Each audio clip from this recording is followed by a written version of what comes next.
Yang datang setelahku adalah penolong lain. Aku minta kepada Bapa. Kalau yang datang adalah Yesus, ngapain dia minta? Loh, aku yang datang sendiri kok.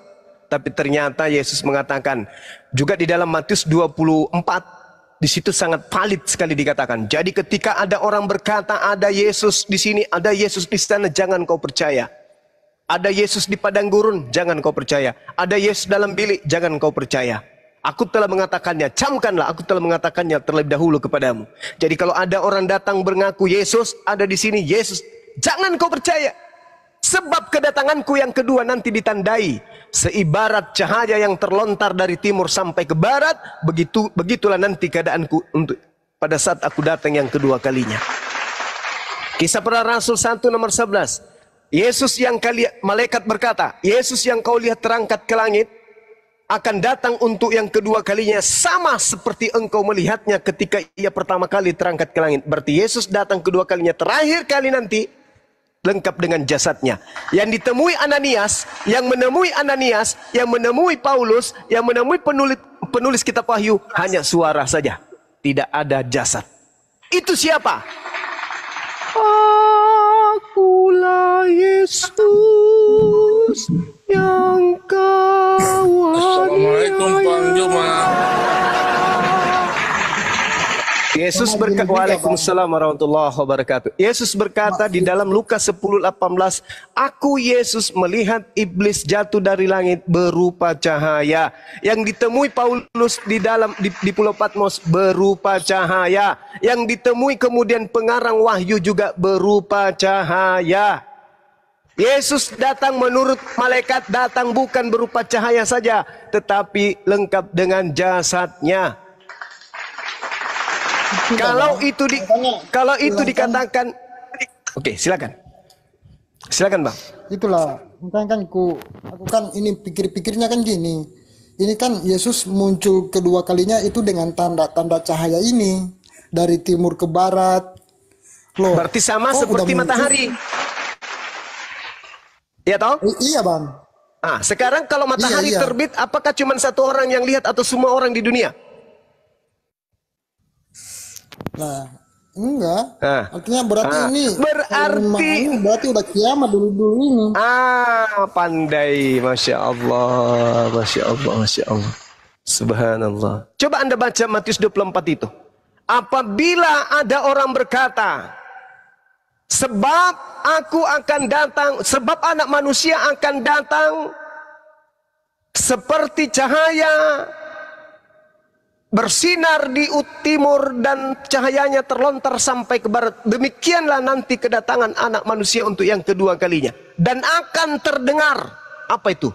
Gemuruh, hancur di mana-mana, bintang berjatuhan, bla bla bla bla bla bla bla bla bla bla bla bla dan seterusnya. Artinya benarlah Al-Quran, salah satu tanda kiamat adalah turunnya Nabi Isa alaihissalam untuk yang kedua kalinya. Matius 24, coba Anda baca. Di situ lengkap ketika Yesus turun yang kedua kalinya, maka kiamat datang. Malah diceritakan di sana, bintang-bintang berjatuhan. Apalagi yang berjatuhan, semuanya akan terjadi dengan sendirinya ketika. Tapi betul orang kan? Kristen nggak ke situ pemikiran mereka, nggak. Kenapa gitu, bisa demikian? Karena itu tadi saudaraku, Matius 12, angkatan jahat dan angkatan tidak setia. Kan angkatan jahat, jadi dia akan selalu kepada kejahatan. Tuhan Maha Suci, Tuhan Maha Tinggi, Tuhan Maha Hidup, Tuhan tak serupa dengan makhluk. Diganti, Tuhan jadi manusia, Tuhan jadi makhluk, Tuhan mati dibunuh manusia. Diganti. Begitulah iblis, cara kerjanya selalu membantah perintah yang maha tinggi. Angkatan jahat, namanya jahat.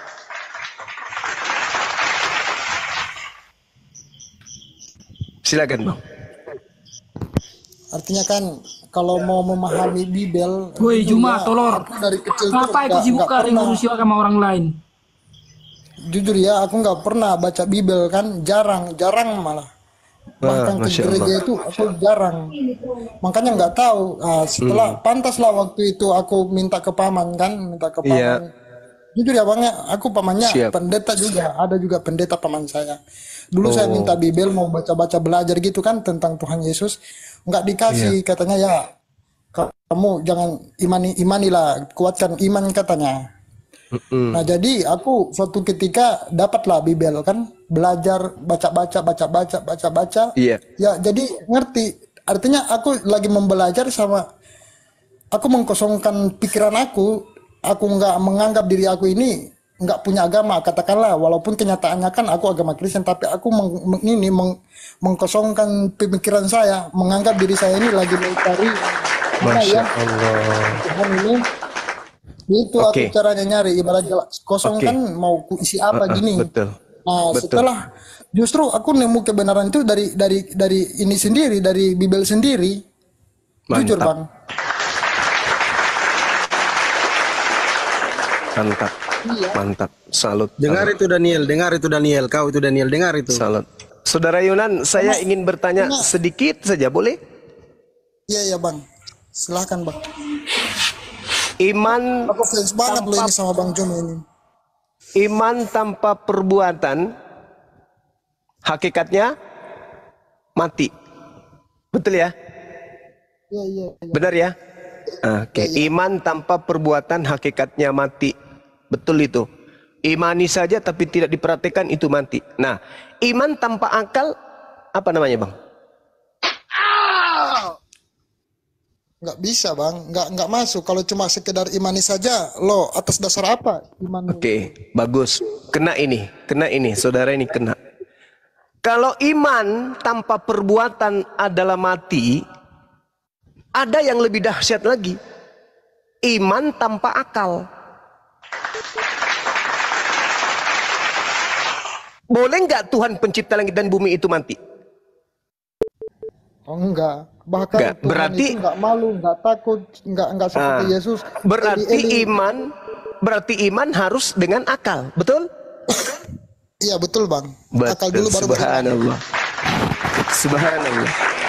Karena hanya orang yang beriman tanpa akal yang bisa mengimani Tuhan mati dibunuh manusia.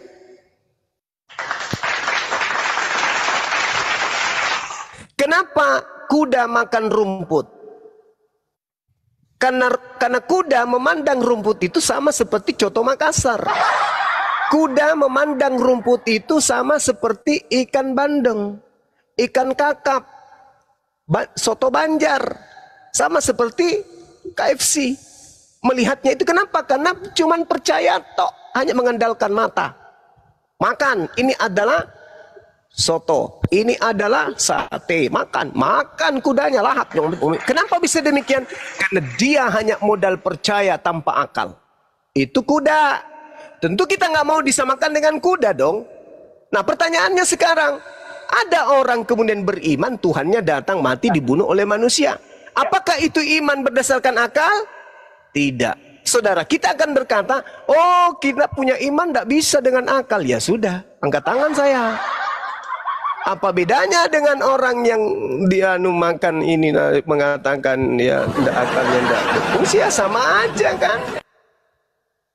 Nah, jadi ketika Yakobus mengatakan demikian juga halnya dengan iman, jika iman itu tidak disertai perbuatan, maka iman itu pada hakikatnya adalah mati. Pertanyaannya, kalau iman tanpa akal, apa namanya? Pengen kentut aku ngomong kau cuma. Saya tanya dulu kalau gitu, iman tanpa akal apa namanya, Bang? Pengen kentut aku ngomong kau cuma. Aku tanya dulu, iman tanpa akal apa namanya, Bang?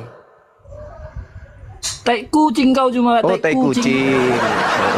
Tai kucing kau bertahu Oh, kau. tai kucing. Sibuk kali kau ngurusi agama orang lain. Kau urusilah agamamu. Kau mau Hey. kami nyembah setan kek apa kek?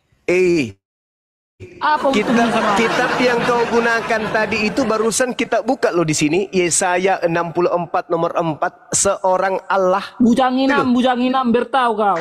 Bujang inam. Ini kitabmu ini. Kitab yang kau ambil, sudah kau ambil dari agama Yahudi. Masuk ke Indonesia, kau rubah pula itu original teks menjadi salah. Nyerang pula Tuhan kami.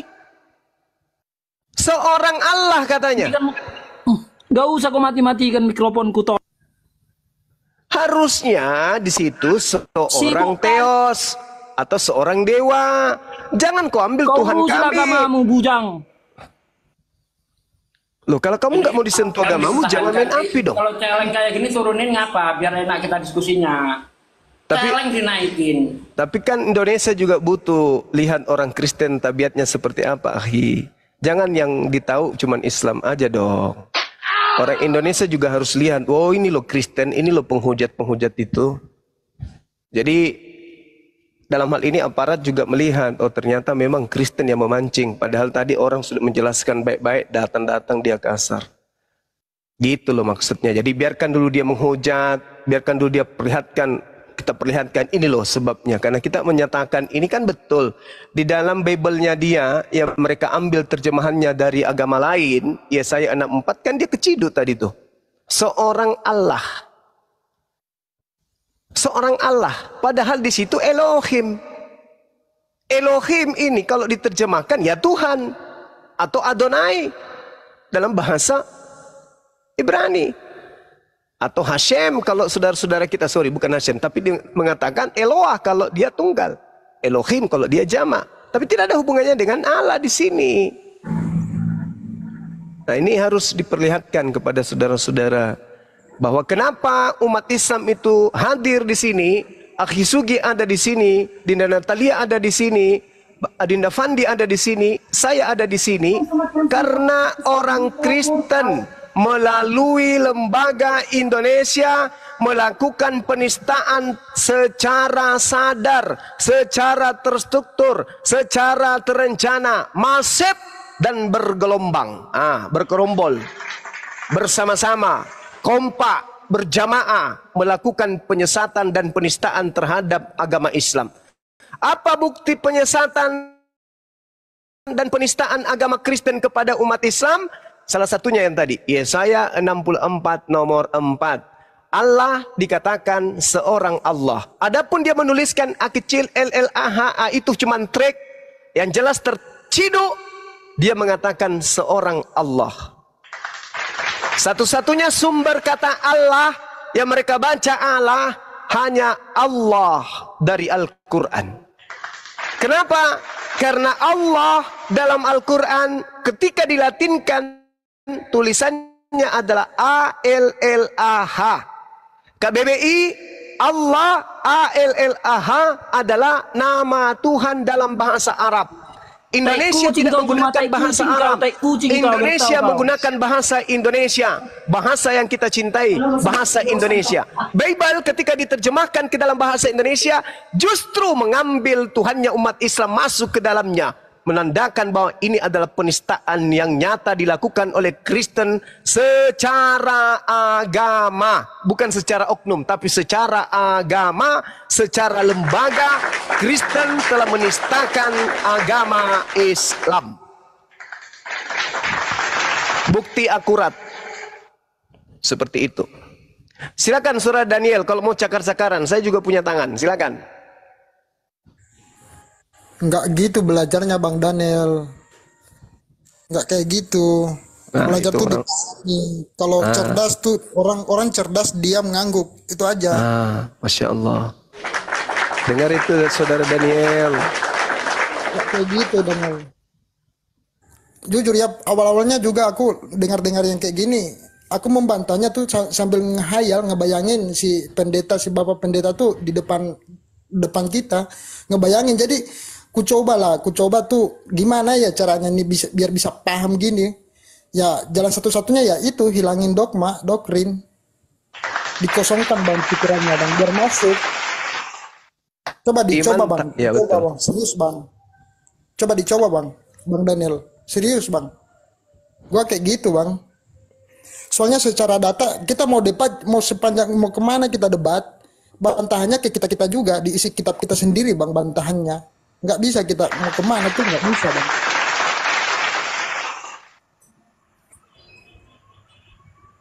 Bang Yunan ini Kristen kan ya? Iya Bang. Katolik? Protestan, Bang. Oh iya, iya. Oke, sip. Tadi malam aja masih keras itu Akhi. Oh ya? Debat sama saya, wow masih keras tadi malam tuh. Masya Allah. Alhamdulillah. Beliau mencoba mengosongkan dirinya, akhirnya bisa menerima apa yang kita sampaikan gitu. Ya. Masya Allah. Ya mudah-mudahan dapat hidayah. Coba Bang Daniel, dicoba Bang. Dicoba aja. Kalau nggak bisa ya nggak usah, nggak apa-apa. Jadi dalam bahasa Arab itu disebut mu'allaf. Itu bahasa Arab. Mu'allaf itu bahasa Arab, artinya orang yang hatinya dilembutkan. Nah, tuh. Kenapa orang-orang yang Kristen masuk Islam disebut mu'allaf? Karena ketika dia Kristen hatinya keras. Begitu hatinya dia lembutkan, menerima Islam, masuk mereka di Islam disebut mu'allaf. Gitu Bang. Gitu Bang. Aku pun itu yang aku dengar-dengar, tapi nggak mau aku gitu. Tuh kan diomoli kau Daniel. Domeli mamamu kau itu. Itu benar. Dilarang lembutkan hatinya, disuruh mengeraskan hati. Disuruh mengeraskan hati. Justru mamaku nanya di Islam perempuan disunat juga nggak? Mama aku dukung Daniel. Masya Allah. Didukung. Iya Bang, serius, betul.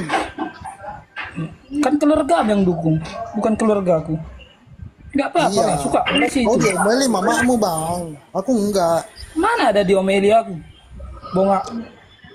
Kau Kristen kau bilang, tapi imanmu lemah kali. Oh, dia Bukan lembutkan gitu, hatinya. Bang. Enggak. Makanya tadi kan aku bilang dicoba Bang. Kau percaya Yesus nggak? Kau percaya Yesus nggak? Aku pecinta Yesus Bang, makanya dari tadi malam ku nanya tuh Yesus di Islam tuh kayak mana? Sama Bang ceritanya Bang. Ini si Cuma ini kan nggak ngerti dia apa mau kayak mana Alkitab mau ngapain diurusinya agama orang lain? Alkitab mau kau urusi Cuma, ngapain kau urusi Alkitab orang lain? Kitab Kau buat saya, contoh sama kitab saya itu pengikut-ikutmu. membahas kitabmu Bang. Hah? Kitab saya membahas kitabmu. Jadi yang salah siapa? Nggak ada yang kita salah di sini, membahas nggak ada yang kitab salah. kami? Kita dudukkan perkara pada poin yang sesungguhnya. Tidak. Intinya Cuma, kau dengar dulu Cuma. Intinya Cuma, kau hidup sampai hari ini itu semua karena Yesus mengasihi kau, tahu kau? Yesus hidup aja dihidupkan sama Tuhan saya, gimana dong? Kalau tidak ada Tuhan saya, Yesus itu nggak hidup. Mana dalilnya? Kamu minta di dalam Al-Quran atau di dalam Al-Quran atau di dalam Bible? Aku nggak ngerti Al-Quranmu, yang ku ngerti hanya Alkitab. Oke. Itu pun nggak sepenuhnya ku mengerti. Dan nggak usah kau olok-olok agama Kristen. Bertahu kau. Ya, sekarang pertanyaanmu itu Yesusmu mau dijelaskan berdasarkan Bible dihidupkan sama Tuhan saya atau dihidupkan sama Makalah atau dulu di kau pikir. Biar ada tagmu 2. Kisah para Rasul 2 nomor 22 coba. Berdua tagmu. Bang, Makalah dulu kalau menggonggong anjing juga tekmu. pandai Bang. Kau jangan menggonggong kayak anjing di sini. Bicara baik-baik kau. Kalau menggonggong Bang itu sudah tugasnya anjing, bukan tugas kau. Dari dulu kalau agama Kristen. Yang olok-olok siapa? Kok dia Yang olok-olok olok-olok? siapa? Siapa yang olok-olok? Olok-oloknya di mana? Kan Anda minta videomu kan udah tersebar coba di sini tunjukkan semua. di dalam Cuma, Bible. aduh. Kalau Yesus itu dihidupkan sama Tuhannya umat Islam, kalau mau kutunjukkan. Kau tuh mau kayak mana pun kau bilang Juma. Ya tuh kan, susah itu Bang, mau kami karena kamu sembah, itu mau kami sembah setan. Apa urusanmu sama kamu? Apa urusannya sama kamu? mana sih? Mau kau bilang kami nyembah manusia, mau apa? Ini apa, gejala kayak apa, awalnya kan gimana nggak ada sih ini urusannya orang gejala sama kamu. awalnya ini gimana sih? Bentar ya, ada telepon nih sebentar. Tuh, Abigail lagi ngeluarin apa ilmunya itu. Tengok tuh. Kamu urusi agama orang lain. Tuh malaikatnya Apa, Abigail? datang tuh malaikatnya tuh. Tuh malaikatnya Malaikat datang tuh. orten. Tenangkan dulu itu Abigail tuh. Daniel tenangkan dulu biar enggak menggonggong dia. Tenangin ya. Oh, jangan nyangka diri sendiri lah. Nanti kau mati di situ. Jangan kau cekek lehermu. Aduh. Jangan kau cekek lehermu. Agak turun Sibuk dikit ke kali dada. kamu Agak sama turun orang dikit. Abigail, turun sedikit. Jangan kau cekek lehermu. Bentar, itu Abigail udah mandi belum sih? Kok kumal banget sih? On cam belum mandi jangan-jangan. Coba lanjutkan lagi sama Yunan, silakan. Yang ganggu lah ngapain lah diurusin. Udah kita udah tahu kualitasnya seperti apa. Turunin aja Bang Bang Fandi. Dia nggak mau diskusi dengan baik itu. Udah tahu kualitasnya Oten tuh ya kayak gini.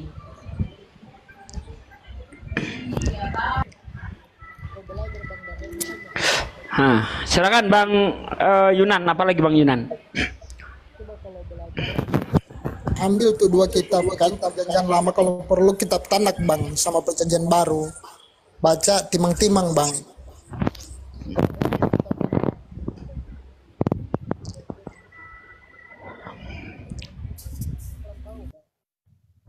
Makanya kata si Natalia, siapa? Suaranya kecil Bang Yunan. Bang Yunan suaranya kecil banget.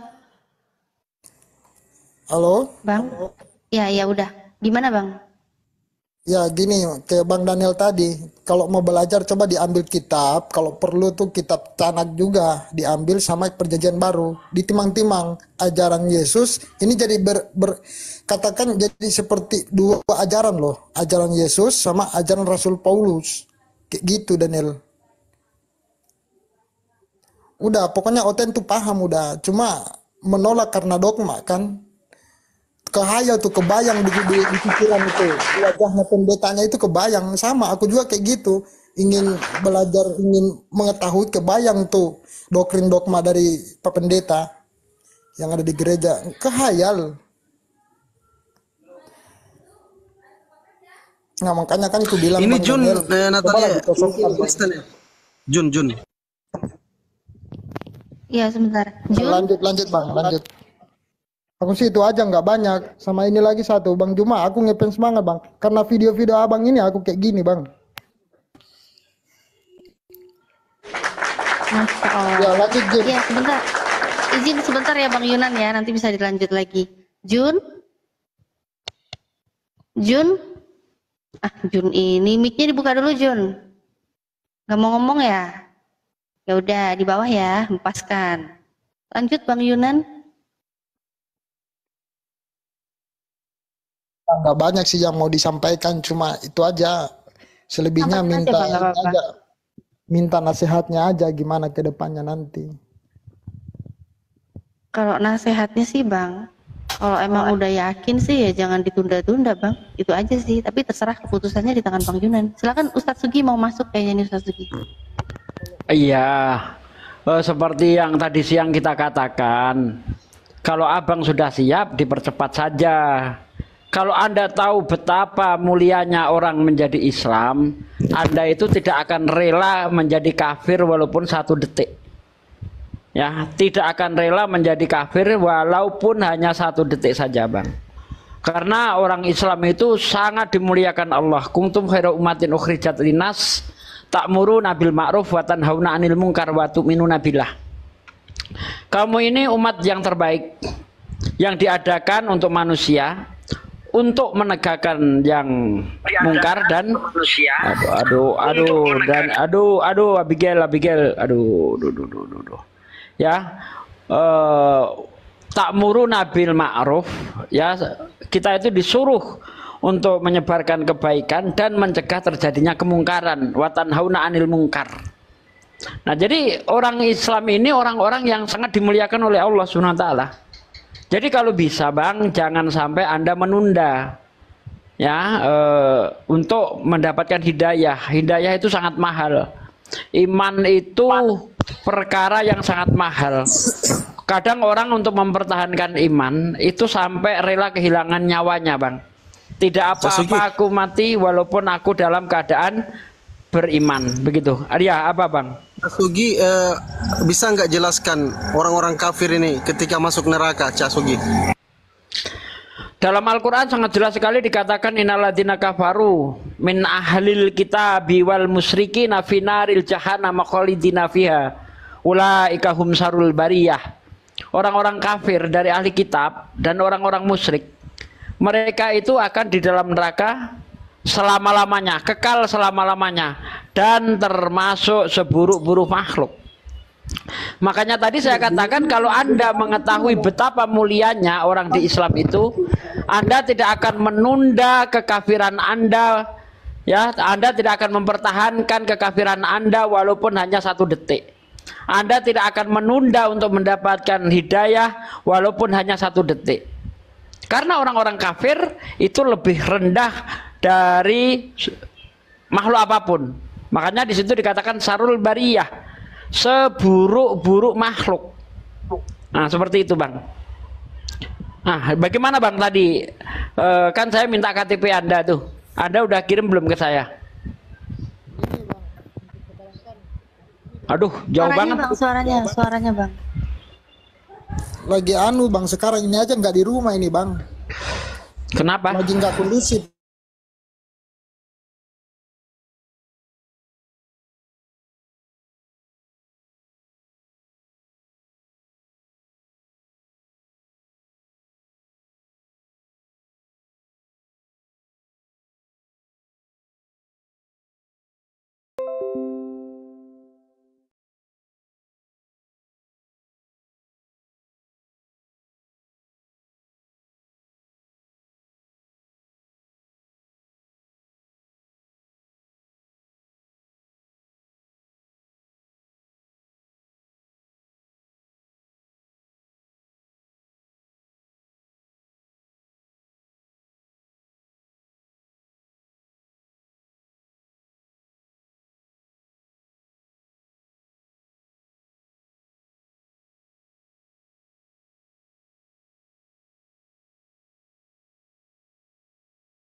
Sekarang yang menjadi kendala apa?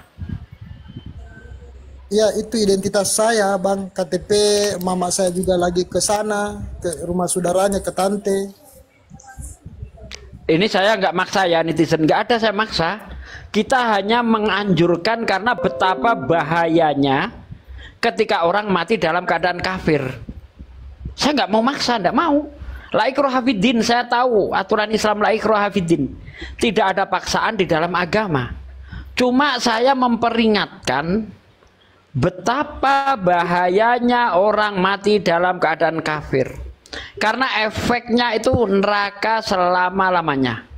Itu efeknya. Nah begitu. Izin nambahin. Ya Ustadz Sugi nggak maksa sama sekali ya teman-teman ya. Justru aku kalau nginget masa-masa aku mualaf dulu, kalau nggak ada temenku yang menyadarkan aku, mungkin aku nggak akan mualaf-mualaf sampai sekarang. Tapi karena disadarkan, kayak Ustadz Sugi ini hanya memberikan cara kita untuk berpikir seperti apa gitu loh Pak. Ustadz Sugi hanya berusaha menyadarkan cara kita berpikir dalam mengambil keputusan. Jadi nggak ada yang memaksa. Justru ini alhamdulillah ya teman-teman ya Pak. Ustadz Sugi ini sedang mengingatkan bagaimana supaya Bang Yunan ini nggak menyia-nyiakan waktu karena nggak ada yang tahu umur itu sampai kapan. Betul. Kita nggak tahu umur sampai kapan tuh nggak tahu kita Bang. Bahkan ada seorang mu'alaf namanya Kaisagrani, ya. Ketika dia itu sudah tahu kebenaran Islam, tapi dia itu belum sempat untuk mengucapkan. Mau keluar rumah aja takut. Takut pas keluar rumah ditabrak mobil lah, takut begini, takut mati intinya. Langsung takut mati. Karena dia tahu kalau dia mati dalam keadaan kafir, maka neraka kekal selama-lamanya. Tidak ada kesempatan. Tetapi kalau orang Islam, selagi di dalam dada kita ada iman, ya, insya Allah masih ada kesempatan masuk ke dalam surga. Tapi kalau sudah kafir, sama sekali tidak ada kesempatan. Itu yang harus kita pikirkan, Bang. Seandainya, gini, Bang, ini saya kasih analogi. Seandainya di lapangan tempat Anda itu ada pengumuman, barang siapa yang datang saat ini juga ke lapangan ini akan saya kasih uang 5 juta. Anda kira-kira berani nunda waktu enggak, Bang? Wah, bentar lah. Saya mau mandi dulu lah, mau makan dulu lah. Kira-kira begitu enggak, Bang? Iya juga sih. Hah? Kira-kira begitu enggak, Bang? Enggak. Ini di lapangan nih disiarkan pakai speaker atau pakai grup WhatsApp misalnya kan, ada pemberitahuan siapapun yang datang ke lapangan hari ini ya saat ini juga akan dikasih uang 5 juta. Anda kira-kira langsung ke sana atau nunda, Bang? Ya, langsung ke sana, Bang. Langsung ke sana, Bang. Bahkan orang lumpuh pun akan diseret ke sana, Bang. Ya, tertatih-tatih mendatangi lapangan itu. Kenapa? Karena dia tahu betapa pentingnya uang 5 juta. Dia tahu manfaatnya uang 5 juta. Kalau dia punya uang 5 juta, saya bisa begono, saya bisa begini. Betul enggak? Iya, Bang. Padahal iman itu lebih besar daripada dunia dan segala isinya. Seandainya Allah tidak menurunkan Islam, Allah tidak akan menciptakan langit dan bumi dan segala isinya ini. Tidak. Makanya Allah mengatakan ad-dunya mataul gurur. Dunia ini hanya senda gurur saja. Hanya permainan saja. Allah tidak pernah memandang dunia ini. Dunia ini masih dipandang oleh Allah karena adanya kalimat la ilaha illallah. Tanpa adanya kalimat la ilaha illallah, dunia sudah dikiamatkan. Betapa pentingnya iman itu. Ya, kita tahu kalau kita punya iman kita bisa masuk surga. Surga itu adalah sesuatu yang sangat-sangat indah. Sesuatu yang sangat-sangat membahagiakan. Apakah saya masih menunda untuk mendapatkan hidayah sebagaimana saya menunda ketika ada panggilan untuk dapat uang 5 juta? Kalau uang 5 juta ada pengumuman siapa yang datang ke lapangan akan dikasih uang 5 juta saja kita tidak menunda, uang 5 juta loh. Apalagi iman. Seharusnya seperti itu, Bang.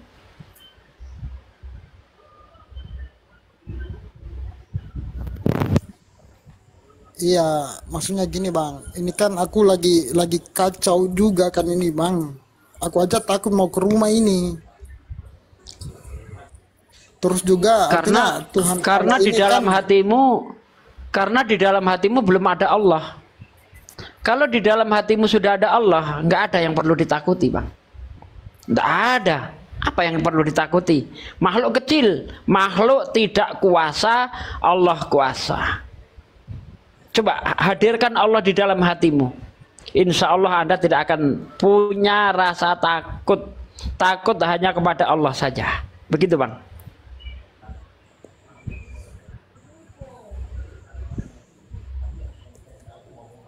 iya. Udah, Pak Ade, kebanyakan kalau nggak mau dengar keluar. Kita nggak butuh kau juga, nggak usah nyuruh saya berhenti. Keluar dari sini, nggak kau tonton kita nggak rugi. Saya ini sedang menyampaikan Islam. Kenapa disuruh berhenti? Keluar kau dari sini kalau nggak suka. Lagian lo nggak ada kontribusinya juga sama saya kok. Ngapain harus saya ikuti? Saya kalau sedang menyampaikan ilmu, ada orang yang mencoba mencegah saya. Bagi saya mereka itu bukan apa-apa. Siapa lu berani larang-larang saya? Ini kebenaran Islam. Betapa bahayanya orang mati dalam keadaan kafir. Itu yang perlu kita perhatikan. Ya. Kalau Anda melihat ada orang mau minum racun, betapa Anda berusaha untuk mencegah dia. Betul enggak? Ada orang mau minum racun nih. Kita akan bersusah payah jatuh bangun untuk menghentikan dia. Ini sudah jelas-jelas kalau dia tidak masuk Islam, neraka akibatnya. Kok disuruh diam? Lo pergi dari sini. Saya nggak butuh kau. Gitu loh. Saya paling jijik kalau ada orang mencegah saya ketika saya menyampaikan Islam. Saya paling jijik dengan dia. Ini agama yang saya sampaikan. Kalau nggak suka ilmu-ilmu agama yang disampaikan, pergi kau lihat Pargoy, lihat porno sana kau.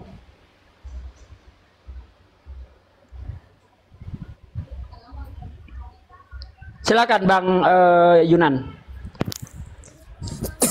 Iya bang, artinya yang penting kan niat saya memang tetap mau ke sana bang, untuk kayak abang bilang menjamin, aku nggak bisa jamin untuk masih bisa ada besok pagi masih hidup.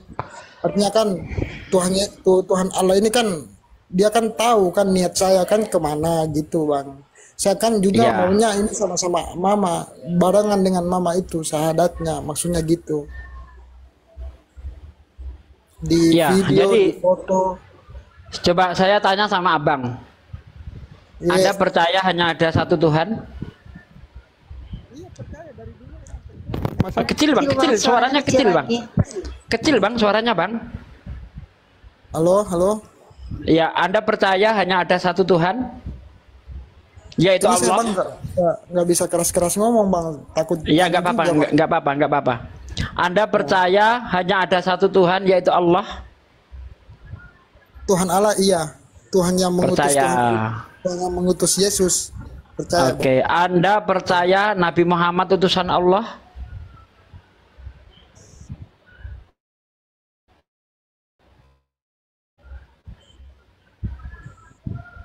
Ya kan belum belajar tentang Islam bang, makanya kalau sudah belajar pasti tahu dan percaya bang. Oke. Jadi di sini Anda mengimani harus tahu dulu kan. Oke, berarti di sini Anda sudah separuh. Ya, Anda sudah percaya hanya ada satu Tuhan yaitu Allah, tapi Anda belum bisa percaya Nabi Muhammad adalah utusan Allah. Kan begitu, Bang? Iya, karena belum ada di. Oke, iya, nggak apa-apa, Bang. Kita nggak marah. Anda nggak percaya Nabi Muhammad bukan utusan Allah, nggak apa-apa. Nah, justru itu yang menjadi PR saya untuk menerangkan kepada Anda bahwa Nabi Muhammad itu adalah utusan Allah. Kan begitu, Bang? Oke? Makanya justru saya bersyukur ketika Anda belum mau bersahadat dengan alasan belum percaya Nabi Muhammad. Saya bersyukur. Artinya Anda masuk Islam tidak asal-asalan. Yang penting saya masuk Islam mengucapkan kalimat syahadat walaupun saya tidak percaya Nabi Muhammad. Tidak boleh seperti itu. Justru di sini saya mengetahui alasan Anda yang sebenarnya karena Anda belum meyakini Nabi Muhammad utusan Allah. Kan begitu? Iya. Nah, gitu dong. Nah, sekarang mari kita buktikan bahwa Nabi Muhammad adalah utusan Allah. Oke? Oke, Bang ya? Oke. Iya, Bang. Rasulullah Shallallahu Alaihi Wasallam itu orang yang umi. Orang yang tidak pernah belajar tentang ilmu pengetahuan. Ini Muhammad orang ya, yang Nabi Muhammad. Nabi Muhammad itu nggak pernah sekolah. Ya, kenapa saya yakin Nabi Muhammad itu nggak pernah sekolah? Karena sejak masa kecilnya beliau di dalam kandungan sudah ditinggal orang tuanya, ayahnya. Ya, umur 5 tahun ditinggal ibunya, lalu ditinggal sama kakeknya. Jadi Rasulullah itu nggak pernah belajar, intinya. Nah, hebatnya Rasulullah walaupun tidak pernah belajar tentang astronomi, biologi, zoologi, terus apalagi biologi, embriologi. Tapi Rasulullah itu apa yang dikatakan Rasulullah itu tidak bertentangan dengan ilmu pengetahuan di zaman modern ini. Justru apa yang disampaikan oleh Rasulullah itu menjadi rujukan para ilmuwan. Nah, itu hebatnya Rasulullah. Contoh, Bang.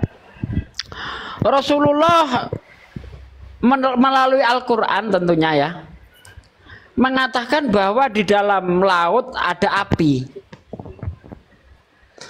Rasulullah ini orang yang tinggal di gurun, di padang pasir. Boro-boro deket dengan tengahnya laut. Bibir pantai aja jauh, Bang. Nah, api di dalam laut itu kedalamannya pada waktu tahun 1986 ya kalau nggak salah, itu ditemukan kedalamannya 1800 meter. Kedalaman api di dalam laut nih. Pertanyaan saya, Rasulullah di dalam Al-Quran, melalui Al-Quran mengatakan ada api di dalam laut. Kira-kira di zaman itu adakah orang mampu menyelam sedalam 1800 meter, Bang? Iya juga, Bang. Iya betul. Iya, Bang. Kira-kira mampu enggak, Bang, orang menyelam 1800 meter? Nggak bisa. Enggak mungkin ya? Bisa. Alat-alat selam itu aja nggak ada. Betul. Pertanyaan saya, Rasulullah ngarang atau Rasulullah ada yang memberitahu? Ya, pasti ada yang ngasih tahu. Yang ngasih tahu manusia atau Tuhan? Yang ngutus dia.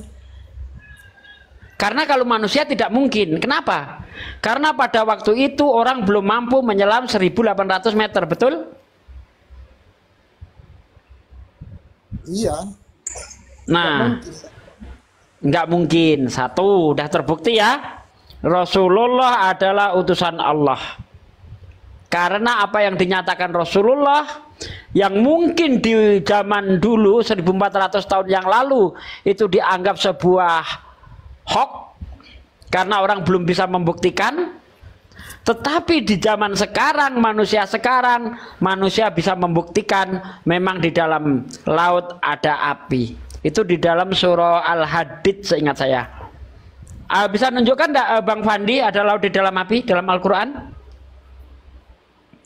Kita tuntun pelan-pelan supaya abang ini paham. Natali data kerja. Ntar saya carikan deh kalau enggak api dalam laut dalam Quran ya. Api dalam laut Al-Quran ya. Di dalam Quran surah At-Tur ayat 6. Yang artinya, dan laut yang di dalam tanahnya ada api. Berarti yang dibicarakan di sini dasar laut, betul? Dan laut yang di dalam tanahnya ada api. Yang dibicarakan apa di sini? Di dasar laut ada api, betul? Surah Al-Infitor. Al-Quran. Muhammad ya yang bilang ya, Bang. Yang bilang itu Allah memberitahu kepada Rasulullah, gitu Bang. Karena Al-Quran itu nggak ada campur tangan Rasulullah di situ. Itu murni firman Allah yang disampaikan oleh Allah kepada Rasulullah melalui malaikat Jibril.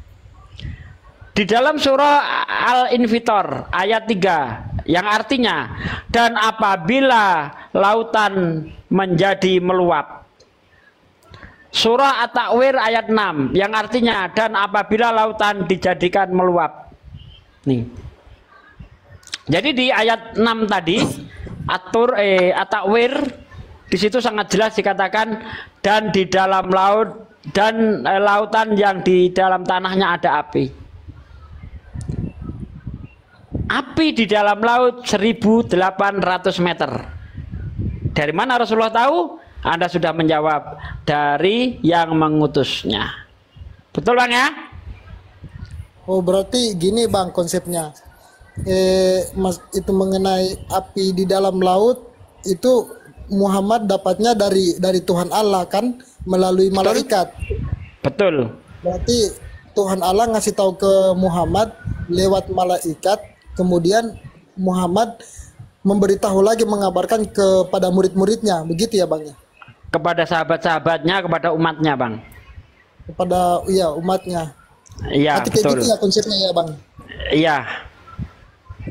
Iya sederhana saja, berarti nggak sulit Sederhana, loh Bang. memahaminya. Sederhana, Bang. Coba saya tanya kepada Anda, sejak kapan manusia itu tahu bahwa matahari itu berevolusi? Bumi juga berevolusi.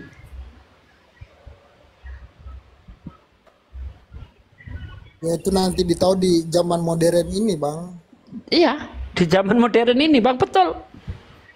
Tapi Rasulullah mengatakan 1400 tahun yang lalu melalui Al-Quran, huwaladzi khalaqas samawati wal ardo wa samsi wal qamar fi falaki yasbahun. Dialah Allah yang menciptakan langit dan bumi. Huwaladzi khalaqas samawati wal ardo wasamsi wal komar, ya, matahari dan bulan, fi falaki yasbahun, masing-masing beredar pada garis edarnya. Dalam surah Yasin, seingat saya itu, waladzi khalaqas samawati wal ardo wasamsi wal komar fi falaki yasbahun. Dialah Allah, ya, waladzi khalaqas samawat, dialah Allah yang menciptakan langit dan bumi, matahari dan bulan, masing-masing beredar pada garis edarnya. Matahari beredar enggak, Bang? Iya Bang. Beredar mengelilingi bumi. Bukan, salah Anda, Bang. Matahari beredar mengelilingi galaksi Bima Sakti, Bang. Oh, iya. Bumi mengelilingi matahari, Iya. bulan mengelilingi bumi. Tapi di Al-Quran dikatakan masing-masing memiliki garis edar. Dari mana Rasulullah tahu? Rasulullah nggak pernah belajar astronomi. Bukankah orang-orang non-muslim mengatakan Rasulullah itu buta huruf, nggak pernah bisa baca tulis? Dari mana Rasulullah tahu? Iya ya. Oke. Keren loh, keren, Bukti ya? keren, mantap. Mantap juga Oke, ceritanya. saya tunjukkan lagi. Ya, saya tunjukkan lagi. Di dalam Quran surah Al-Mu'minun di ayat 14. Anda tahu enggak bahwa dari jutaan sperma yang menjadi manusia itu hanya 1 titik dari sekian juta sperma? Betul enggak, Bang? Betul Bang. Betul ya? Nih, itu manusia tahu kapan, Bang, ya? Setelah adanya mikroskop atau dulu-dulu udah tahu, Bang? Jangankan dulu, Bang, jangankan itu Bang, masalah itu embrio kan Bang tuh kan? Iya. Jangankan TV aja dulu nggak ada Bang, radio tuh nggak ada. Nih, hebatnya Al-Quran yang disampaikan oleh Rasulullah. Himar di mute dulu, Himar di mute dulu. Tolong di mute dulu. Summa kholaknal nutfata alaqah. Itu ada kata nutfah. Nutfah itu adalah dari setitik air mani. Artinya kemudian dari setitik air mani itu kami jadikan sesuatu yang mirip lintah. Alaqah, Bang. Alaqah Anda tulis lintah di Google Translate lalu kamu terjemahkan dalam bahasa Arab. Itu pasti tulisannya alaqah. Nah, alaqah ini ya itu belum nampak oleh mata telanjang, Bang. Kalau Anda tidak percaya, Anda cek Google perkembangan manusia. Ya, kamu cek di Google, pasti ketika manusia ketika ibu hamil, ketika umur 15 sampai 25 hari, itu persis seperti lintah. Ya, persis seperti lintah. Perilakunya, cara mendapatkan makanannya seperti lintah. Dia mengambil darah dari ibu kita. Nah, ini hebatnya ini Al-Quran ini. Kemudian dari setitik air mani itu kami jadikan sesuatu yang melekat di sini. Dari kata alaqah yang artinya lintah. Kalau seandainya wanita yang sedang ngidam, umur 15 sampai 25 hari itu perutnya dibedel untuk melihat yang namanya alaqah atau lintah itu tadi, Bang, belum kelihatan, Bang. Sementara kalau kita lihat di Bible, seandainya Rasulullah itu nyontek Bible, Anda baca di dalam kitab Anda, di dalam Ayub 10 ayat 10, bukankah engkau Tuhan yang mencurahkan aku dan mengentalkan aku seperti keju? Kira-kira mana yang masuk akal, Bang? Manusia di dalam rahim seperti keju atau seperti lintah? Seperti lintah, Bang. Seperti lintah. Mirip, kan? Dari mana Rasulullah tahu, Bang? Emangnya Rasulullah seandainya perut wanita dibedel umur-umur segitu, lintah itu belum kelihatan di situ. Dari mana Rasulullah tahu? Pasti dari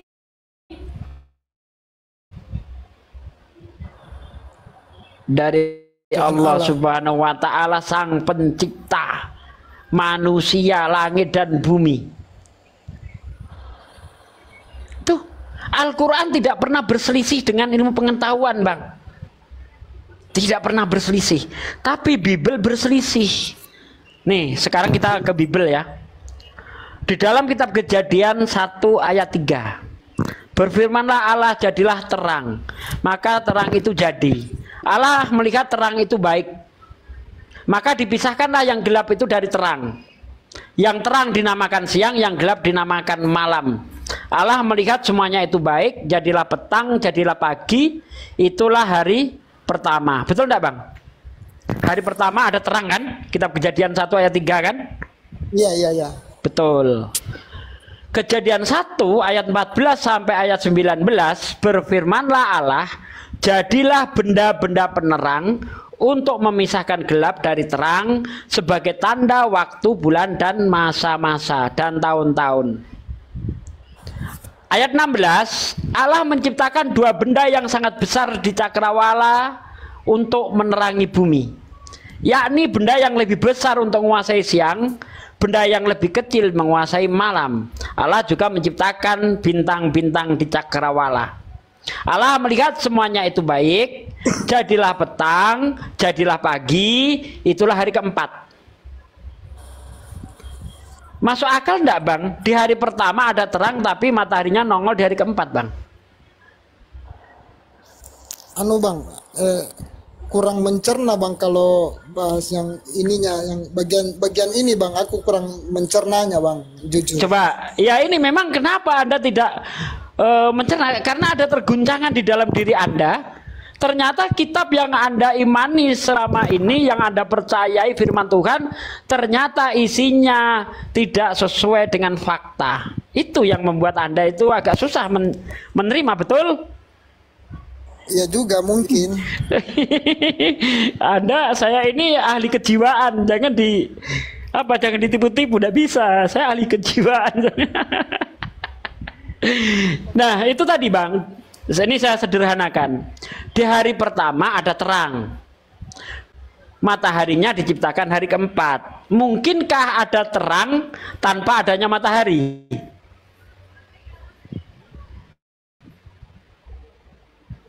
Mungkin enggak, Bang? Berat ya? Terguncang Anda, Bang? Terguncang kan? Coba dibuka Bible Anda. Betul enggak yang saya katakan itu? Berfirmanlah Allah, jadilah terang, maka terang itu jadi. Allah melihat terang itu baik, maka dipisahkanlah yang terang itu dari gelap. Yang terang dinamakan siang, yang gelap dinamakan malam. Allah melihat semuanya itu baik. Jadilah petang, jadilah pagi. Itulah hari pertama. Jadi hari pertama menurut kitab Anda yang Anda yakini saat ini sudah terang benderang.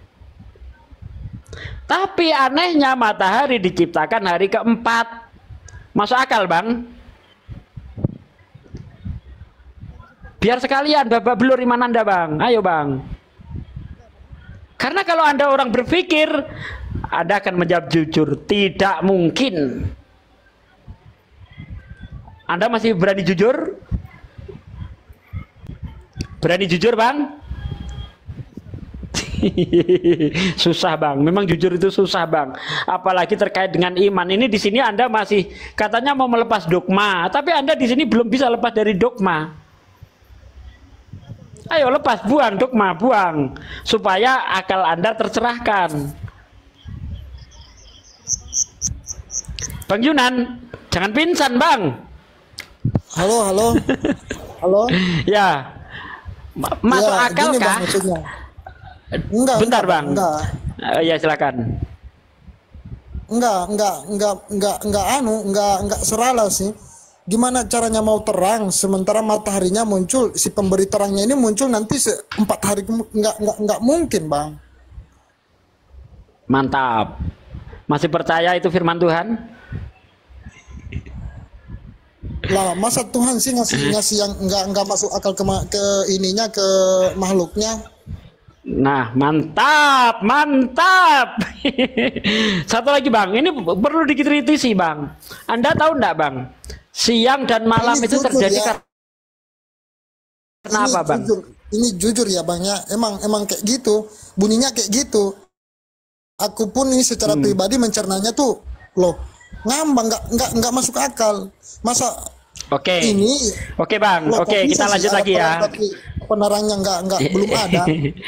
Oke, satu lagi, Bang. Saya tanya sama Anda.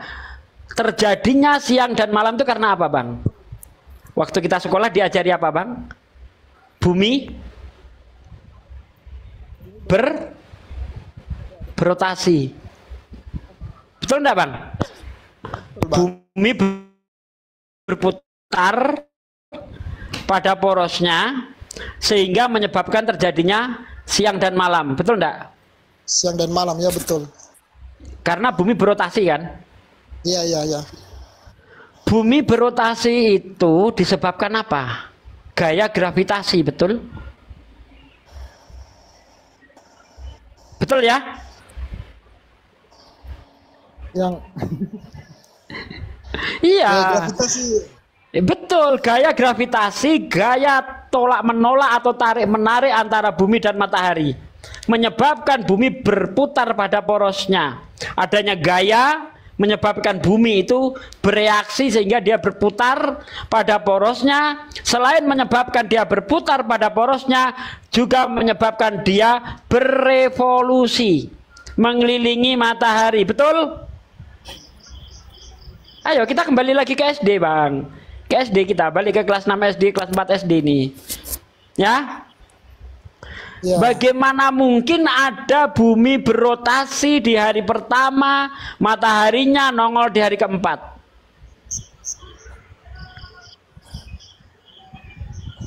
Iya sih. Artinya kalau di hayalan aku gini, bumi berputar pada porosnya kan, berputar pada porosnya sambil berputar ya sambil mengelilingi matahari.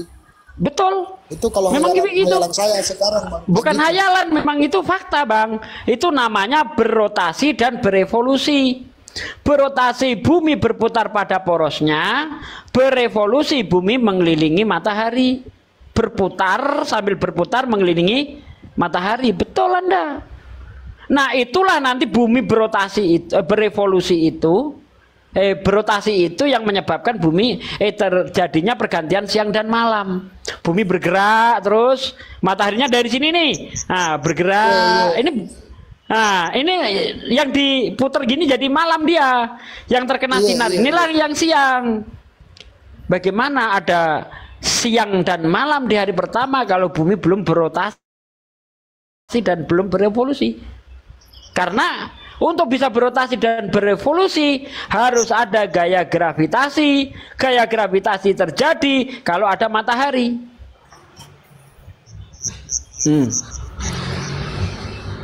Oke. Ya, mau lagi. Hebat ya Muhammad ini. Bukan Nabi Bisa Muhammad tahu yang hebat. Allah yang hebat, Allah yang memberitahu. Artinya dari segi pembandingan gitu loh. Dari segi pembandingan antara Rasul Paulus sama ini Muhammad ini, utusannya Allah Tuhan. Berarti Bapak di Tuhannya Pade ini sama ya sama Tuhan Bapak di surga itu? Sama ya, Bang? Tuhannya Islam bukan di surga, Bang. Tuhan yang Kalau Tuhan itu di surga, berarti bentar, Bang. Kalau Tuhan di surga, berarti lebih besar surga daripada Tuhan dong nanti dong. Katanya Tuhan itu maha besar. Masa Tuhan di surga? Surga itu diciptakan untuk manusia, untuk umat manusia, bukan ditempati Tuhan. Tuhan tidak butuh tempat, Bang. Laisa kamitslihi syai'. Allah tidak butuh tempat. Kalau dia butuh, dia bukan Tuhan. Karena Tuhan itu tidak membutuhkan ciptaannya. Nah, inilah perbedaannya Tuhan dengan kita. Kalau kita menciptakan sesuatu karena kita membutuhkan, kita mengambil keuntungan dari kita yang kita ciptakan. Sementara Allah menciptakan segala sesuatu tidak mengambil untung dari apa yang dia ciptakan. Allah tidak membutuhkan dari apa yang dia ciptakan. Karena Allah maha kaya, Allah maha kuasa. Begitu, Bang. Ya. Kita lanjut lagi, Bang, ya. Pelajaran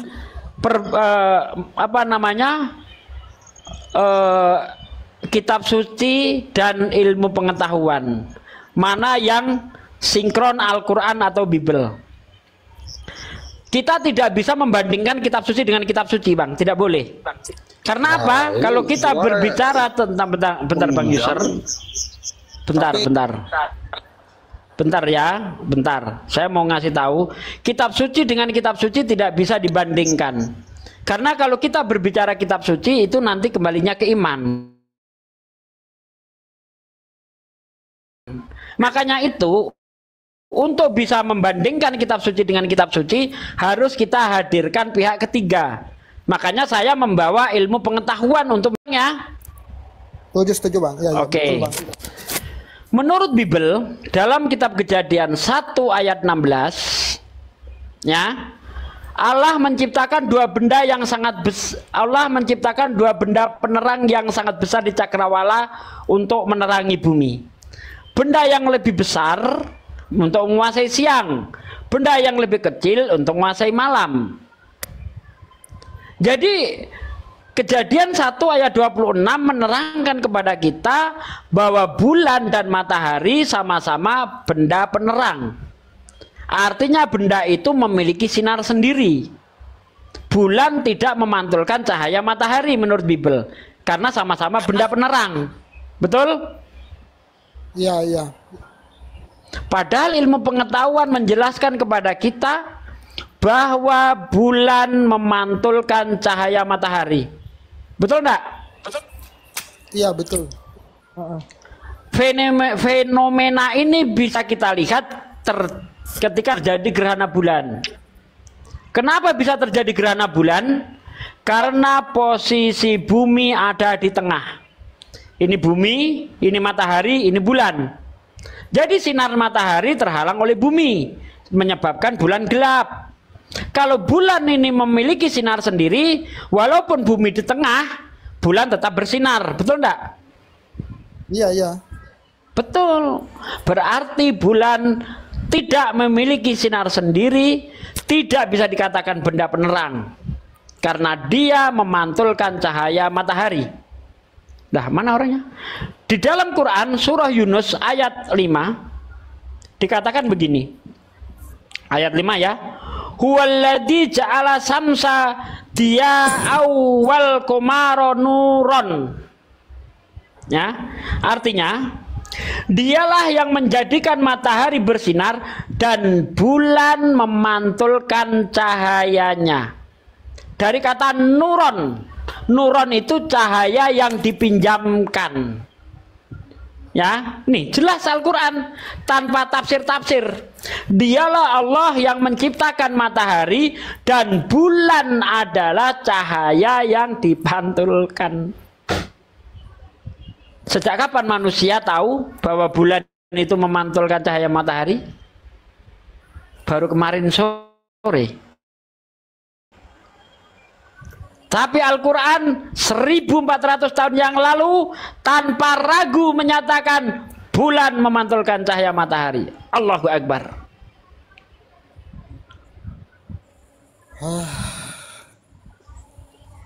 Masih ragu dengan kenabian Nabi Muhammad?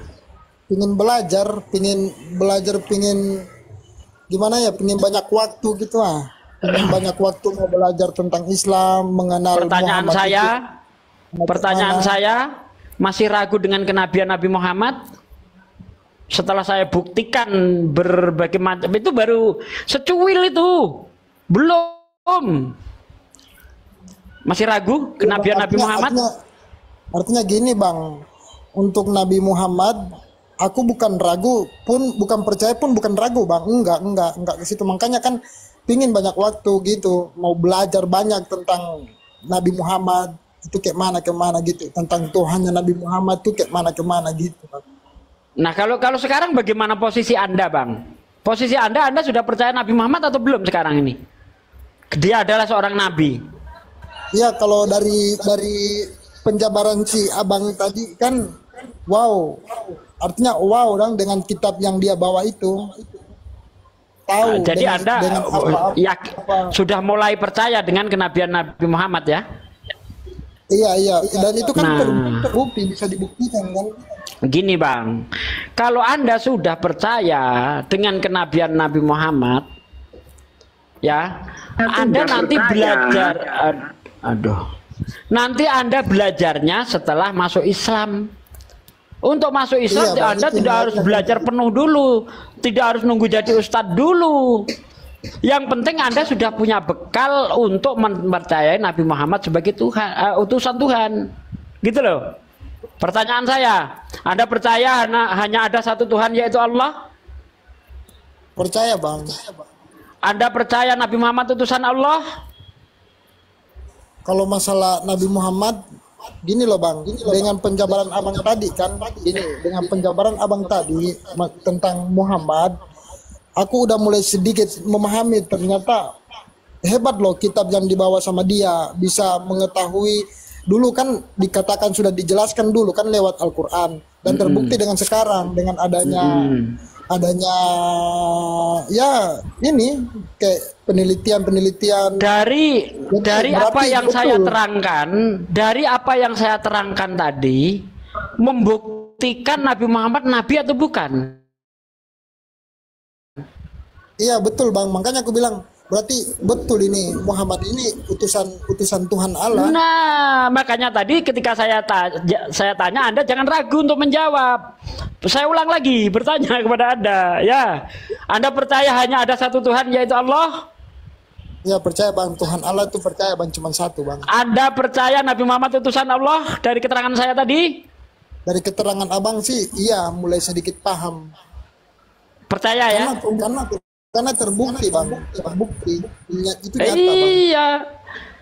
Sebenarnya Bang, Anda sudah Islam. Tinggal mengucapkan dalam kalimat bahasa Arab saja. Itu tadi yang saya sampaikan kepada Anda, itu arti dari asyhadu alla ilaha illallah wa asyhadu anna Muhammadar Rasulullah. Anda sudah Islam. Tinggal mengucapkan asyhadu alla ilaha illallah wa asyhadu anna Muhammadar Rasulullah. Clear Anda jadi Islam. Itu Bang. Silakan apa yang mau ditanyakan lagi supaya lebih kuat lagi. Ini tadi apa tadi itu lupa.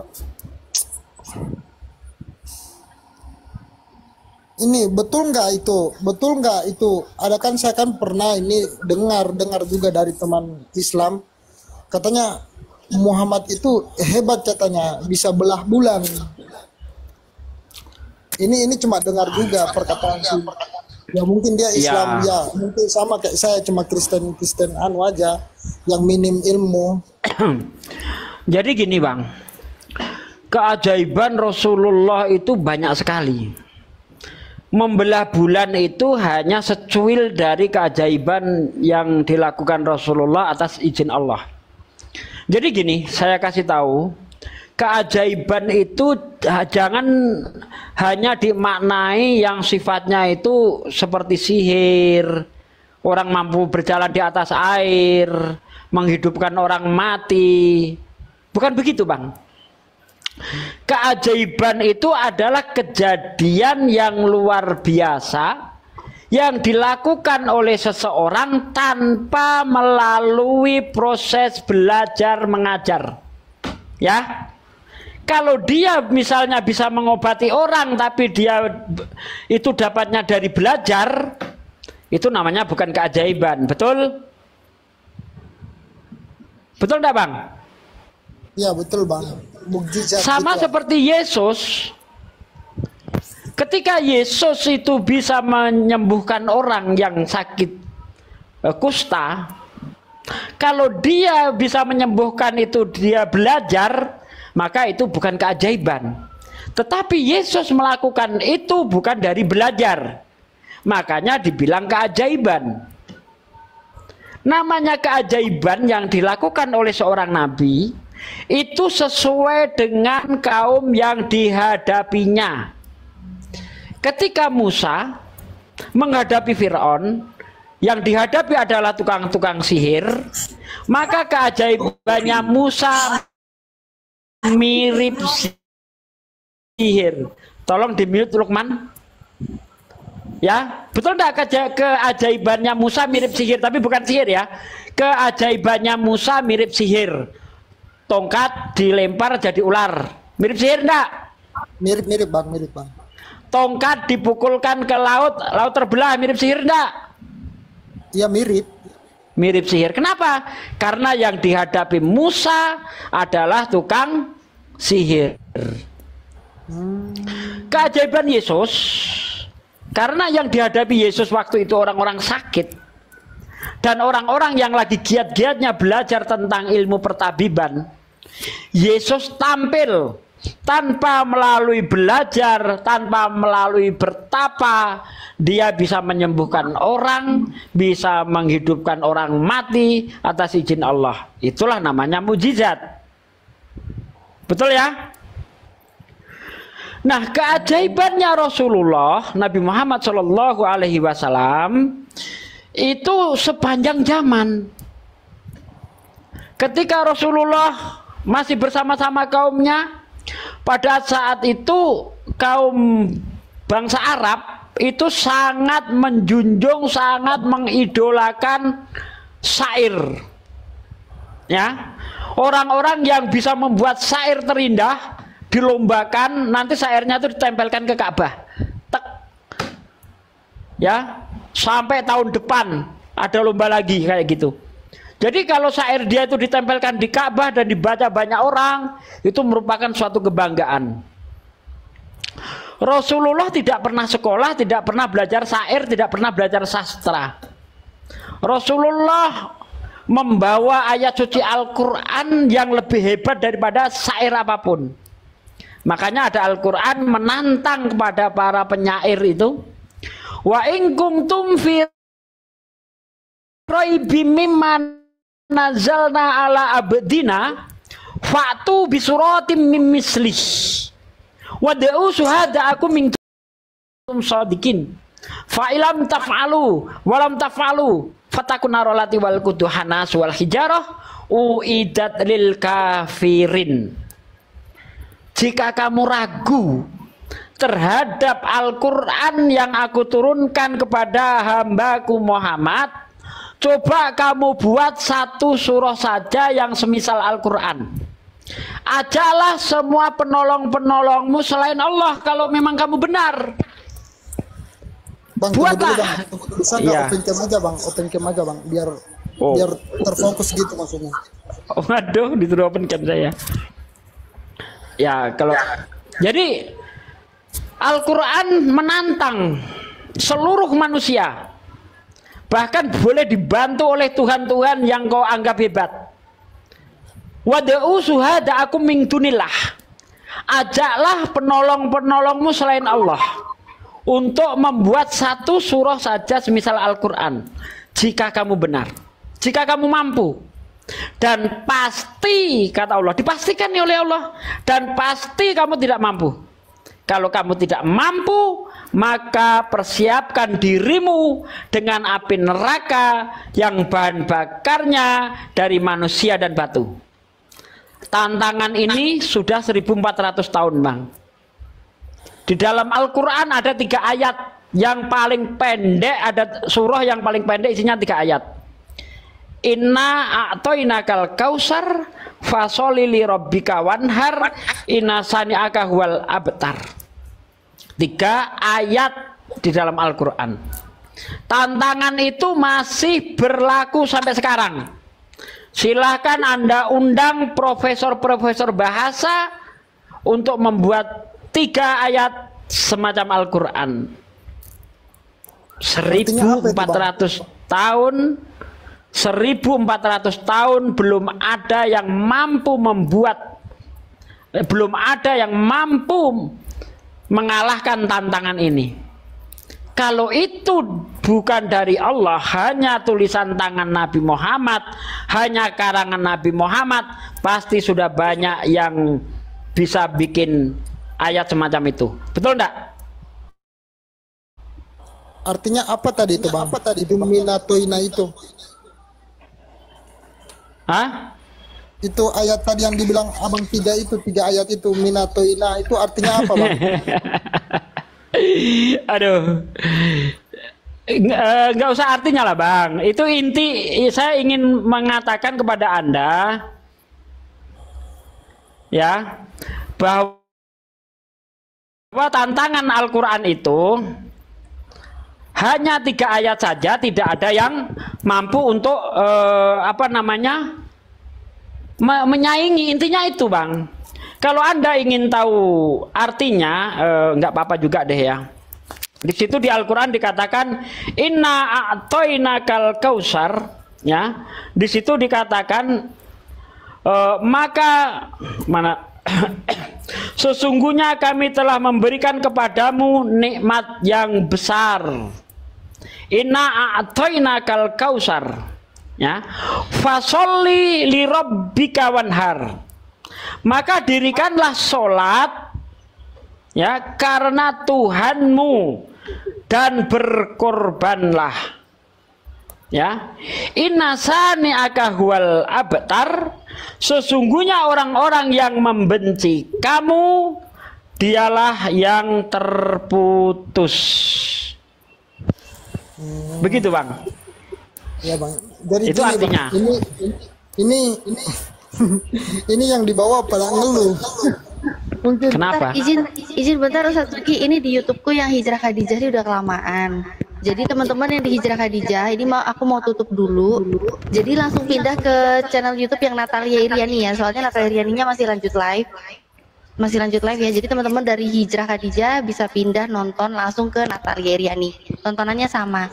Aku tutup dulu yang di Hijrah Khadijah. Tetap semangat ya teman-teman ya nontonnya ya, lanjut diskusi ini ya, kita nonton di Natalia Iriani. Iya, aku tutup dulu Hijrah Khadijah, kita ketemu lagi di Natalia Iriani. Sampai ketemu. Assalamualaikum warahmatullahi wabarakatuh. Waalaikumsalam warahmatullahi wabarakatuh. Itu tantangan kepada orang-orang yang ahli bahasa.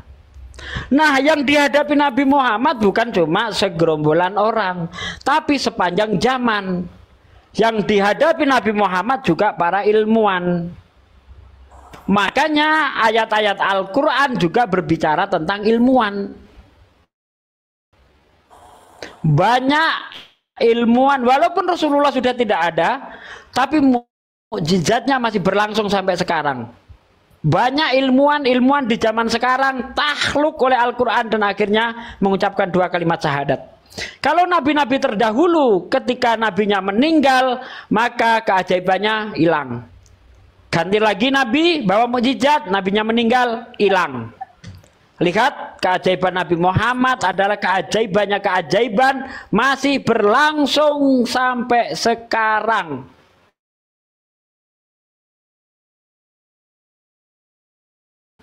Itu, Bang. Tapi keajaibannya keajaiban Kekal. itu berbentuk ilmu pengetahuan bang gitu ya, karena kan sampai Ada yang- sekarang kan Anu, Bang, sampai ini, kan bukti. tadi sudah saya bilang, yang dihadapi Nabi Muhammad itu bukan hanya segelintir kaum. Pada zamannya Nabi Muhammad, orang yang masih juga misalnya mengandalkan keajaiban-keajaiban yang sebagaimana nabi-nabi terdahulu, misalnya Musa membelah laut, mereka minta, kalau kamu utusan Allah belah bulan, Nabi Muhammad lakukan. Ketika Nabi Isa bisa menghidupkan orang yang sudah mati, Nabi Muhammad melakukan, yaitu anaknya Faryah. Seperti itu, Bang. Jadi keajaiban Rasulullah itu sepanjang zaman. Nah, keajaiban yang masih berlangsung sampai sekarang, keajaiban yang berupa ilmu pengetahuan. Ya bang, sudah paham. Bang Juma gantian dong. Silakan Bang Juma. Jadi kan gini bang, berarti ini kan aku ngerti semua yang disampaikan pada tadi itu dari panjang lebar. Artinya aku nyimak bang, aku nyimak karena takutnya, makanya ku bilang ke abang itu coba open cam bang, biar fokus, nggak ke ini, fokusku nggak teralihkan gitu. Ku suruh abang open cam karena ibarat kita belajar kan, ya namanya belajar kan ibarat belajar matematika lah gitu, contoh kan. Itu kita belajar matematika kalau dari awal udah nggak fokus, pasti endingnya nggak dapat. Makanya aku udah paham tadi bang, masalah kayak Musa dengan tongkat ularnya, Isa dengan menyembuhkannya, tabib-tabib itu, dan Muhammad dengan ilmu pengetahuannya. Berarti Tuhan ini mengutus utusannya sesuai zaman apa, sesuai apa yang dikerjakan pada kehidupan zaman itu, bertahap. Betul. Ya, aku sih pemahamannya kayak gitu bang. Betul. Ya itu udah benar itu, Bang. Sudah selesai. Tergantung dari yang dihadapinya gitu, Bang. Ya, iya betul. Nanti selesai sudah zamannya Nabi Musa dengan ilmu-ilmu sihir-sihirnya, digantikan lagi zamannya si Yesus. Kan Tuhan Yesus Nabi Yesus ya atau Nabi Isa ya? Kalau di Iya, Islam. Nabi Isa. Diganti lagi di zamannya, ini ceritanya di Islam ya. Cerita lagi zamannya si Nabi Isa. Gini dengan ilmu pengobatan, menyembuhkan kan. Selesai step ke terakhir Nabi Muhammad dengan ilmu pengetahuannya yang bahkan termasuk hebat loh. Dan terbukti sekarang emang hebat. Satu lagi. Anda tahu Big Bang pertama kali ditemukan tahun berapa?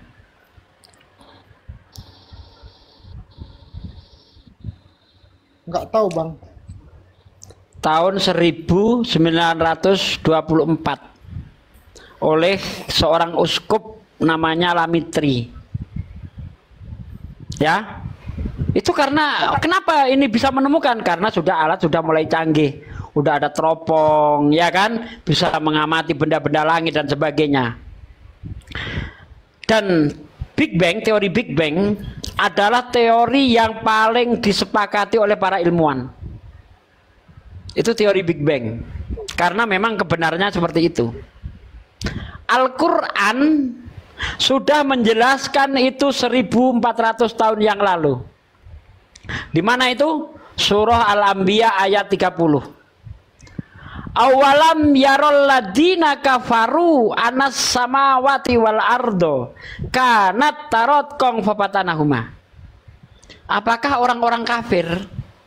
Nah ini saya pernah berpikir kenapa ya Allah kok menyebutnya di situ orang kafir, bukan orang beriman. Awalam yarol ladina amanu, kok tidak begitu ya?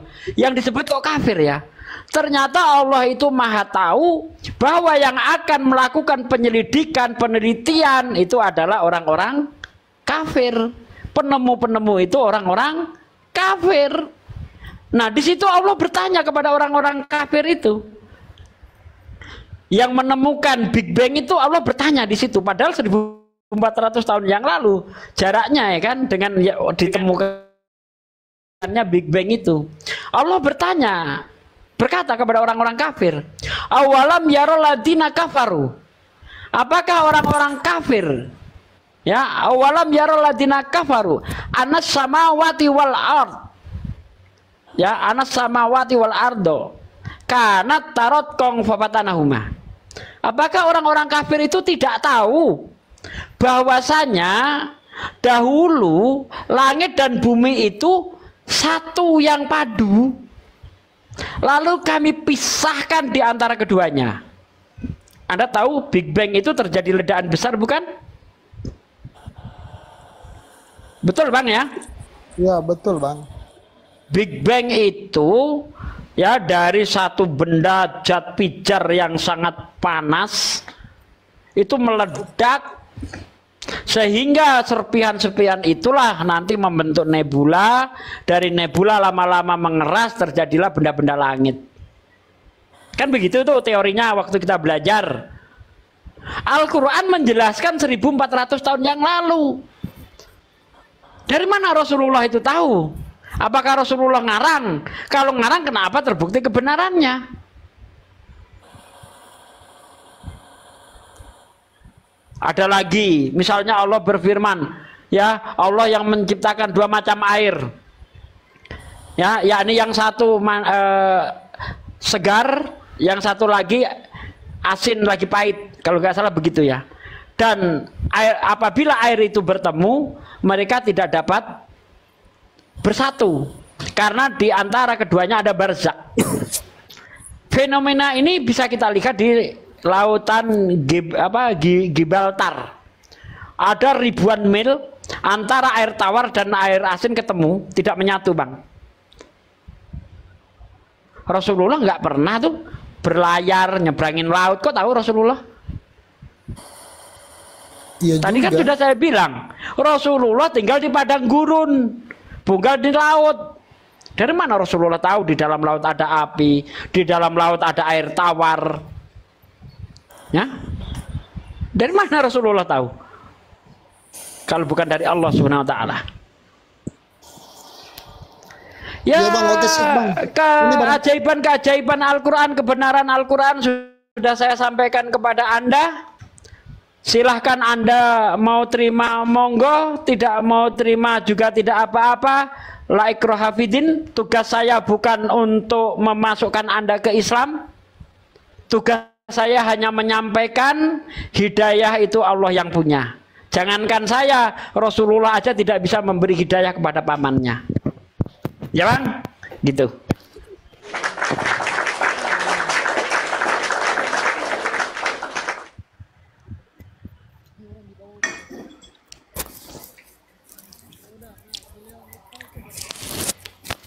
Selamat malam. Selamat malam Bang Rafael. Selamat malam. Ya, saya boleh menanggapi dari narasi dari Om Bibel ini. Ya, silakan. Apa yang mau ditanggapi, Bang? Ya. Saya mendengar tadi bahwa mengatakan bahwa Quran itu dianggap benar karena banyak penemuan-penemuan orang kafir itu terjadi dan itu sedikit Bang oleh Quran. Bentar Bang, sebelum kita lanjut, apa definisi benar Bang?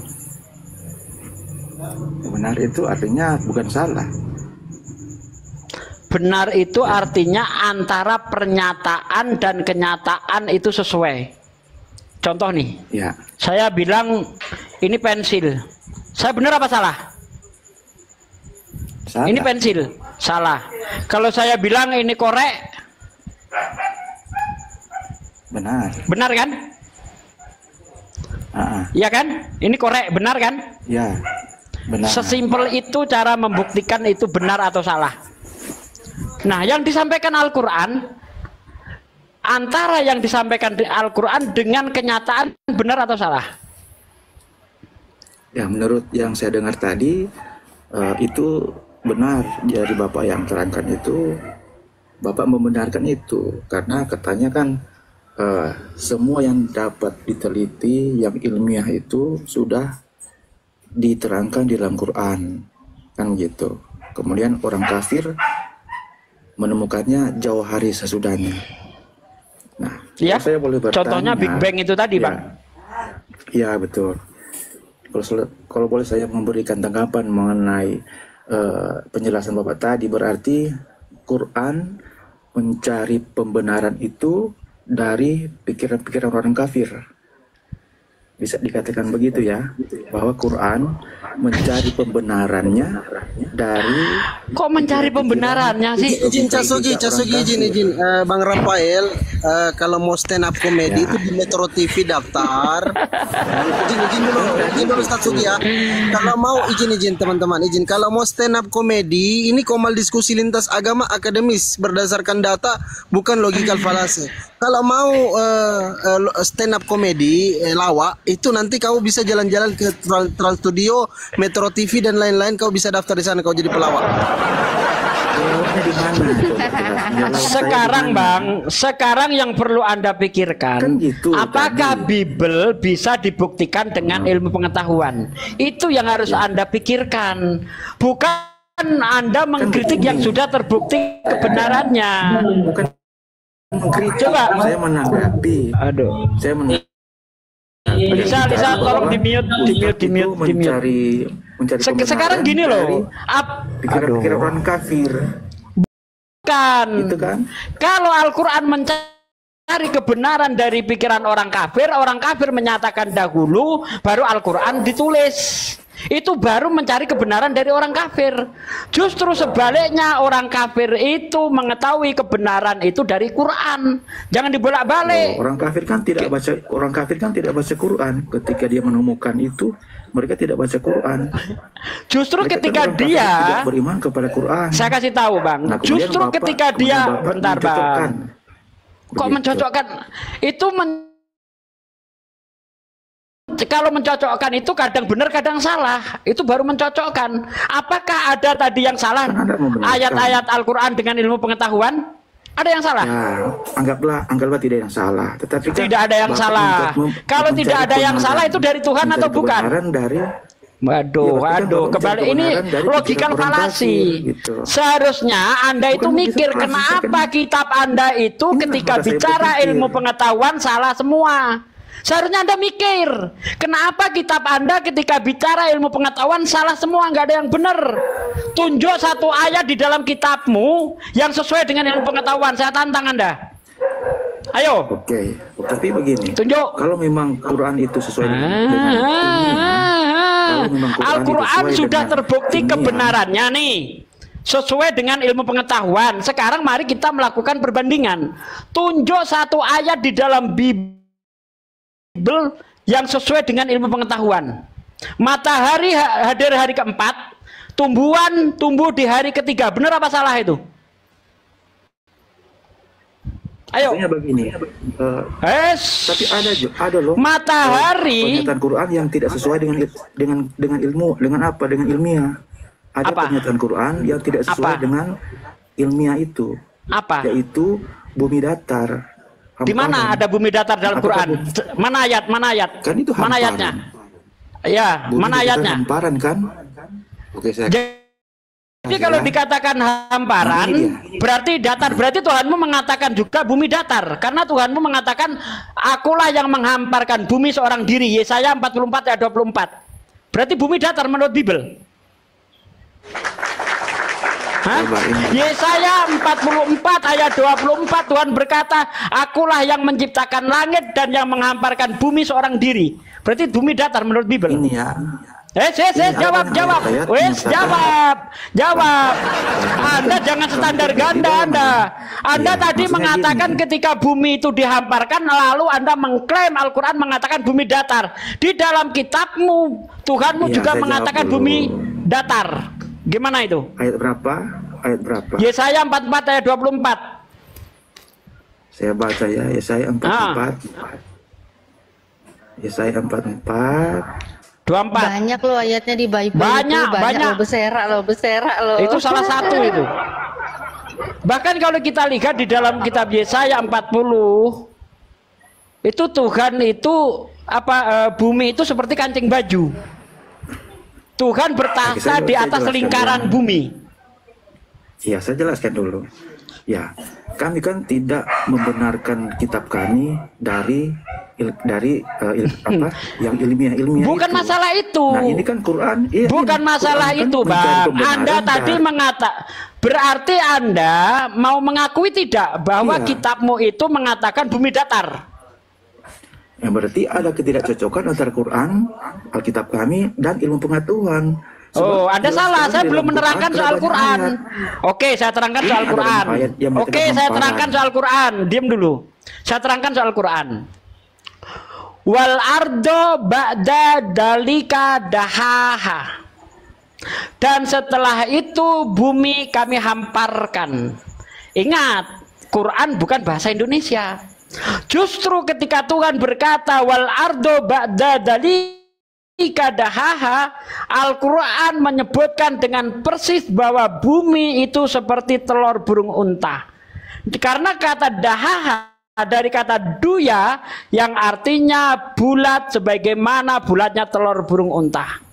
Hebat Al-Quran, nggak bisa diprotes. Makanya dilihat dalam bahasa Arabnya apa? Wal ardo ba'da dalika dahaha. Orang Arab, anak-anak Arab, Bang, dengar, ini ilmu. Orang anak-anak Arab ketika dia main kelereng itu juga disebut dahaha, menggelindingkan bunda yang bulat. Itu dari kata duya. Bang, ini bahasa Arab, Bang. Itu hamparan loh, hamparan bukan. Hamparan dari bahasa Arab apa, Bang?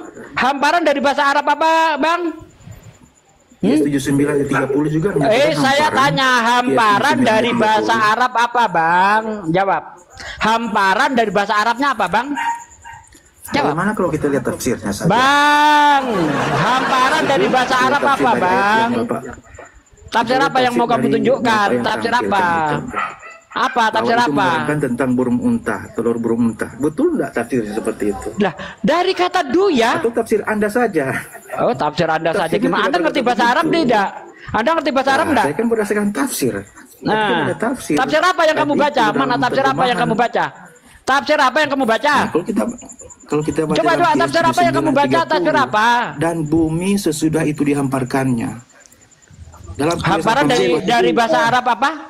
Oh, ini saya tanya, tafsir apa yang kau baca? Biar saya Cak Sugi. Aduh, ini orang kok koplas sih.